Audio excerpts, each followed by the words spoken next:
जय हिंद साथियों, स्वागत है आपका जॉब युग यूट्यूब चैनल पर, आपके अपने परिवार में। आज हमारा परसेंटेज का चौथा पार्ट है। यहाँ पर हम लोग करेंगे बहुत ही बेहतरीन सवाल। इससे पहले हम लोगों ने परसेंटेज की 3 क्लासें कर ली हैं। अगर आप लोगों ने नहीं देखी हैं तो आप लोग देख लीजिए। तो बढ़ते हैं अपने टॉपिक की ओर। तो हमारा जो क्वेश्चन है पहला, वो कह रहा है कि एक व्यक्ति अपनी कुल आय का 40% शिक्षा पर और शेष का 70% अन्य जरूरतों पर खर्च करता है। यदि महीने के अंत में वह 5400 रुपए बचत करता है तो उसकी आय बताइए। तो उसकी आय मान लो 100 रुपए, मान लो आय है उसकी कितनी है, 100 रुपए। उसकी जो आय है वो कितनी है, 100 रुपए है।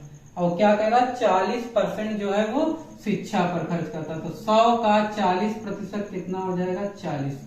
तो ये 40 रुपए मान लो किस पर खर्च करता है, शिक्षा पर खर्च। और शेष कितना बचा, अगर 40 खर्च कर दिया, बचा कितना, 60। कितना बचा, 60। अब इस 60 का 70% अन्य जरूरतों पर खर्च करता है। तो 60 का 70% क्या होगा, 60 का 70%, ये क्या हो जाएगा, 0 से 0 कैंसिल, ये 0 से 6 सत्ते 42। तो 42 रुपए ये जो है अन्य जरूरतों पर खर्च करता है। तो अच्छा बचा कितना, 60 में से 42 गया, कितना बचा, 18। तो 18 रुपया उसके पास क्या हुआ है, बचा है। और रियल में कितना, पैसे में कितना बचा है, 5400। तो यानी 18 अनुपात ये बराबर किसके है, 5400 रुपए के। 18 अनुपात बराबर कितना है, 5400 रुपए के। तो ये 18 एकम 18, 18 तिया 54। तो एक बराबर किसके आ गया, 300 के। हमसे पूछा क्या है, कुल आय। तो आय कितनी मानी हमने, 100। तो एक बराबर किसके है, 300 के हैं। तो 100 बराबर किसके हो जाएगा, 2 जीरो इधर बढ़ा दिए तो 2 जीरो इधर बढ़ा दो, कितना आ जाएगा, 30,000 रुपए। तो उसकी आय जो है वो कितनी हो जाएगी, 30,000 रुपए। तो आइए चलते हैं अपने अगले क्वेश्चन की ओर। अगला क्वेश्चन क्या कह रहा है, एक व्यक्ति अपनी कुल आय का 30% शिक्षा पर, शेष का 50% भोजन पर और शेष में से 3100 रुपए अन्य जरूरतों पर खर्च करता है। यदि महीने के अंत में 2500 रुपए बचत करता हो तो उसकी आय बताइए। तो आप आय जो है वो कितनी मानोगे, 100। आय कितनी मानोगे, 100 रुपए मान लो आय है उसकी, ठीक है। अब क्या कह रहा है, 30% जो है वो शिक्षा पर खर्च करता। तो 100 का 30% कितना हो जाएगा, 30 रुपए। तो 30 रुपए ये शिक्षा पर। और कह रहा शेष का, तो अच्छा बचा कितना है, 30 खर्च कर दिया, बचा कितना, 70 रुपए। अब इस 70 का 50% भोजन पर। तो 70 का 50% कितना होता, 35। अच्छा 35 भोजन पर खर्च कर दिया तो बचा कितना, 35 और बचा।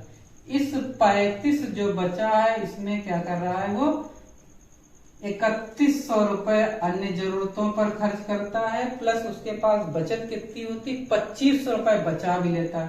तो यानी इसी में जो है वो 2500 रुपए भी है। तो ये दोनों मिला के कितना, 3100 और 2500 कितना होता है, 5600। अब ये किसके बराबर है, 35 अनुपात के बराबर। तो यानी 35 अनुपात ये बराबर किसके हैं, 5600 के, ठीक है।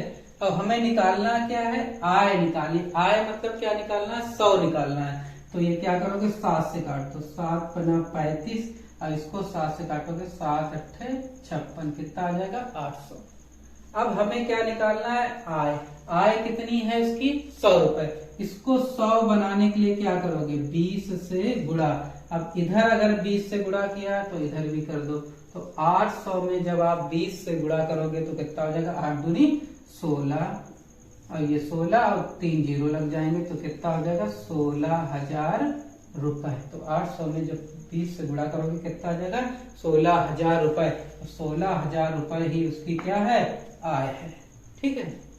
हमारा जो अगला क्वेश्चन है वो क्या कह रहा है, श्री शंकर अपने मासिक वेतन का 25% घरेलू खर्च पर, शेष का 20% बच्चों की शिक्षा पर और शेष राशि को 3 अलग अलग योजनाओं में समान रूप से निवेश करता है। यदि प्रत्येक योजना में निवेश की गई राशि 5600 रुपए है तो शंकर का मासिक वेतन क्या है। तो आप क्या करोगे, मासिक वेतन जो है उसका कितना मान लोगे, 100 रुपए। मासिक वेतन जो शंकर का मान लोगे कितना मानोगे, 100 रुपए। अब क्या कर रहा है, 25% जो है घरेलू खर्च पर करता है, तो 100 का 25% कितना हो जाएगा, 25 रुपए। तो ये 25 जो है वो किस पर, घरेलू। तो कह रहा शेष का, अच्छा शेष का अगर 25% ये खर्च कर दिया, 100 में 25 खर्च कर दिया, तो बचा कितना उसके पास, 75 बचा है। इस 75 का 20% जो है बच्चों की शिक्षा पर। तो 75 का 20%, 20% का मतलब क्या होता है, 1/5। तो 75 का जो 5वां हिस्सा है, 5 से काट दोगे 15 पना 75, तो ये 15 रुपए जो है काय पर खर्च कर दिया है, बच्चों की शिक्षा पर। कह रहा शेष राशि को 3 अलग, अच्छा शेष बचा कितना, 75 था, 15 खर्च कर दिया, बचा कितना, 60 बचा। इस 60 को कह रहा है 3 भागों में बराबर बराबर बांटना है। तो 3 भागों में बराबर बराबर जब बांटोगे, तो 60 को 3 भागों में बराबर बराबर बांटोगे तो कितना मिलेगा, 20 इधर, 20 ये 20, तो 20-20 मिल जाएगा तीनों जगह। अब कह रहा है प्रत्येक पर निवेश की गई राशि कितनी है, 5600 है। तो यानी जो ये 20 और 20 दिया है, 20 दिया है, ये क्या है, 1-20 मिलकर ये जो है वो क्या है, 5600 रुपए। तो यानी 20 अनुपात बराबर कितना दिया है, 5600 रुपए। 20 अनुपात बराबर किसके दिया है, 5600 रुपए। अब हमसे पूछा क्या है, मासिक वेतन। मासिक वेतन कितना माना था उन्हें, 100 माना था। तो इस 20 को 100 बनाने के लिए क्या करोगे, 5 से गुणा। तो 5 से अगर इधर गुणा करोगे तो 5 से इधर भी गुणा करना पड़ेगा। तो 5600 को 5 से गुणा कैसे करोगे, पहले तो 2 जीरो लगा दो। अब 56 बचा, 56 को 5 से गुणा करना, तो किसी को 5 से जब गुणा किया जाता है तो क्या किया, सामने वाली संख्या को आधा करके एक जीरो बढ़ा दो। तो 56 का आधा कितना होता है, 28, और 28 में एक जीरो बढ़ा दो, कितना हो जाएगा, 280। तो उसकी जो आय है वो कितनी है, चाहे मासिक वेतन जो है शंकर का वो कितना है, 28,000 रुपए। तो शंकर का मासिक वेतन कितना आ जाएगा, 28,000 रुपए। हमारा जो अगला क्वेश्चन है वो क्या कह रहा है, कह रहा है विकास के परिवार के खर्चों तथा बचत का अनुपात 5:3 है, लेकिन उसके खर्चे 60% बढ़ जाते हैं और तथा आय जो है 25% बढ़ती है। इस प्रकार बचत में 3500 रुपए की कमी हुई। तो विकास के परिवार की बढ़ी हुई आय कितनी है। तो क्या कह रहा, आय, कुछ आय है उसकी मान, और क्या व्यय, और आय जो है ये व्यय है, और क्या होता है, बचत होता है। 3 चीजें होती हैं इसमें। तो कह रहा है व्यय, खर्चे और बचत का अनुपात कितना है, 5:3। तो खर्चा मतलब व्यय और इसका अनुपात कितना है, 3। तो मान लो अगर 5 रुपए वो खर्च किया है, 3 रुपए बचा लिया है, तो कितना कमाया होगा, 5 और 3 8 रुपए वो कमाया होगा।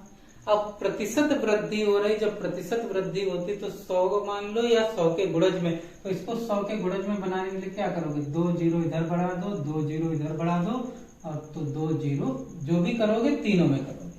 अब क्या कह रहा है, जो खर्चा जो है वो 60% बढ़ गया और आय जो है 25% बढ़ती है। तो 800 में 25% बढ़ा दो। अब 25% का मतलब क्या होता है, 1/4। तो 800 का 1/4 कितना होता है, 200 रुपए। तो जब 200 रुपए बढ़ जाएगा तो कितना हो जाएगा, 1000 रुपए। जो उसकी आय हो गई वो कितनी हो जाएगी, 1000। और क्या कह रहा है कि जो व्यय है उसका खर्चा है जो 60% बढ़ जाता है। खर्चा कितना बढ़ा है, 60%। तो 500 का 60% क्या हो जाएगा भैया, 500 का 60% क्या हो जाएगा, 1 जीरो से 1 जीरो 1 जीरो, 5 छक्का 30, 300 रुपए बढ़ जाएगा। तो 300 जब बढ़ेगा तो कितना हो जाएगा, 800 हो जाएगा। अब ये बताओ कि यहाँ आय जो है 1000 रुपए है, खर्चा कितना है 800 रुपए है, तो कितना बचेगा, 200 रुपए बचेगा। हमसे कह क्या रहा है कि उसकी जो बचत है वो 3500 की कमी हुई। अब अच्छा यहाँ कितनी बचत कम हुई है, 300 रुपए पहले बचत थी, अब बचत कितनी है, 200 रुपए। तो यानी 100 की यहाँ कमी आ गई है। तो इस 100 अनुपात बराबर किसके दिया है भैया? अब बचत में कितनी कमी आई है? 3500 रुपए की। तो यानी 100 अनुपात बराबर कितना दिया है? 3500 रुपए। हमें बताना क्या है? विकास के परिवार की बढ़ी हुई आय। तो विकास के परिवार की बढ़ी हुई आय कितने अनुपात आए? 1000 आए। तो 100 बराबर किसके है? 3500 के। तो हमें 1000 बनाना है इसको 100 को। तो क्या करोगे? 1 0 इधर बढ़ा दो। तो 100 अनुपात ये 1000 अनुपात बराबर कितना हो जाएगा? 1 0 जब इधर बढ़ाया तो आप क्या करोगे? 3500 में भी 1 0 बढ़ा दोगे तो कितना हो जाएगा? 35,000 रुपए। तो विकास की जो बढ़ी हुई आय आई है वो कितनी आ जाएगी? 35,000 रुपए। हमारा जो अगला क्वेश्चन है वो क्या कह रहा है? कह रहा है एक आदमी अपनी आय का 60% खर्च करता है। अगर उसकी आय 15% बढ़ जाए और उसका खर्च 15% बढ़ जाए तो उसकी बचत में कितना बदलाव आएगा? कितने प्रतिशत का बदलाव आएगा? तो आय जो है वो कितना?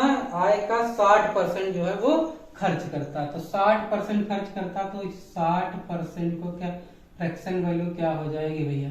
देखो 20% की फ्रैक्शन वैल्यू क्या होती है? 1/5। तो 20 का ये 3 गुना है तो 3 गुने का क्या हो जाएगा? 3/5। आय का खर्च करता है यानी 5 रुपए इसकी क्या मान लो? आय मान लो। अब ये खर्च क्या कर रहा है? 3 रुपए खर्च कर रहा है तो ये व्यय मान लो, यानी खर्च मान लो। तो इधर आय, व्यय और क्या है? बचत है। आय, व्यय और बचत। तो आय कितनी है भैया? 5। व्यय कितना है? 3। तो अगर 5 रुपए कमाया, 3 रुपए खर्च कर दिया तो बचा कितना? 2। तो फिर से प्रतिशत वृद्धि हुई तो आप क्या करो? 2 0 यहाँ बढ़ाओ, 2 0 यहाँ बढ़ाओ, 2 0 यहाँ बढ़ाओ। 500 मान लो आय हुई, 300 खर्च कर दिया, बचा कितना? 200। अब क्या कह रहा? 15 उसकी आय में 15% और खर्च में 15%। अच्छा 15% बढ़ाओ इसमें। 15% जब बढ़ाओगे तो कितना हो जाएगा? 500 का 15%, 15 अपना 75। तो 75 बढ़ जाएगी तो कितनी हो जाएगी? 575। अब व्यय में कितने परसेंट की वृद्धि हुई है? 15%। तो 300 का 15% कितना हो जाएगा? 15 तिया 45 रुपए। तो 45 हो जाएगा। तो 45 इसमें बढ़ा दोगे तो कितना हो जाएगा? 345। तो अच्छा बचत कितनी हो जाए? 575 कमाया, 345 खर्च कर दिया तो बचत कितनी? 5 में से 5 गया 0 और यहाँ 7 में से 4 गया 3 और यहाँ 5 में से 3 गया 2। तो बचत कितनी हो जाएगी? 230 रुपए। तो आपसे पूछा क्या? कह रहा बचत में कितने प्रतिशत की वृद्धि हुई? अच्छा पहले बचत कितनी थी? 200 थी। अब बचत कितनी हो गई? नई वाली 230। तो कितनी बढ़ी है बचत? 30 रुपए बढ़ी। प्रतिशत वृद्धि हमसे पूछा है बचत में कितनी बढ़ी है? 30 रुपए। अब कितने पर? 200 पर। अब प्रतिशत बनाने के लिए क्या किया जाता है? 100 से गुणा। तो 2 0 से 2 0 कैंसिल कर दो। अब 2 से इसको काट दो, 30 को कितना आ जाएगा? 15। तो कितने परसेंट की वृद्धि हुई है? 15% की वृद्धि हुई। तो बचत में कितने परसेंट की वृद्धि हुई है? 15% की। तो आज के परसेंटेज के इतने ही सवाल करते हैं। तो आज के लिए इतना ही। जाते जाते अगर आप लोगों ने चैनल को सब्सक्राइब नहीं किया तो आप लोग कर लें और वीडियो को लाइक शेयर और कमेंट जरूर करें। तो मिलते हैं अगले वीडियो में।